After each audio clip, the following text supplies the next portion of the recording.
Understandably, there's been a lot of discussion about the PlayStation 4 Pro recently, given that it is coming out in just a few days, but there's also been a lot of talk about the Xbox Scorpio, which of course is not coming out until holiday of next year. Now, the main prongs of this discussion have been about the specs and the price tag, and arguably the price tag is going to be one of the most critical things about the machine as to whether or not it will actually be successful. And we have some interesting comments from Michael Pachter about what a good price for the console would be in relation to the $399 of the PS4 Pro. And here's what he had to say, quote, "Well, I think Microsoft would commit suicide if it was more than $399. And the problem they will face is if they launched it at $399, the PS4 Pro might discount to $349 in the same week. So I'd really be surprised if the Scorpio was more than $399. I was really surprised when the Xbox One launched at $499 with Kinect, and it took them a while to unbundle Kinect and drop the price. So Microsoft have not executed this cycle as far as pricing goes very well, just as Sony executed poorly with the PS3's pricing.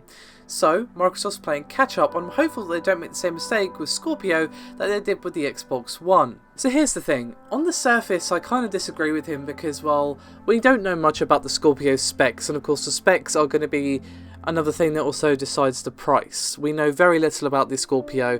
We know that it has 6 T-flops, but that means basically nothing by itself. We don't know what graphics card it's using, we don't know what memory it has, or anything else. 6 T-flops means literally nothing by itself.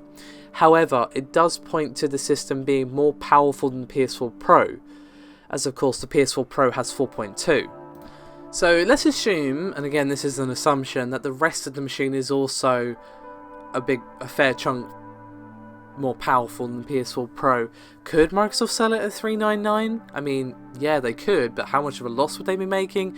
It's really hard to say because we don't know much about it. They could have made some deal with AMD, they could be using Polaris, which of course is fairly cheap in terms of, you know, graphics cards and stuff, and obviously we don't know what deals they've struck with their people making the actual producing the machines and that sort of thing.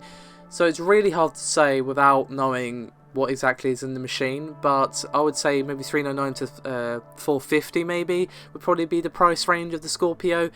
It obviously depends. They would probably sell it at $399 at a loss, to be honest, but maybe they do it at a loss at first, and obviously as the production of the machine cheapens and more people are buying more units, it would obviously kind of work out in the long run, because as Pachter points out, the pricing of the Xbox One was definitely an issue. However, we also had a case there where the cheaper machine out of those two, the PS4 and the Xbox One, was actually the more powerful.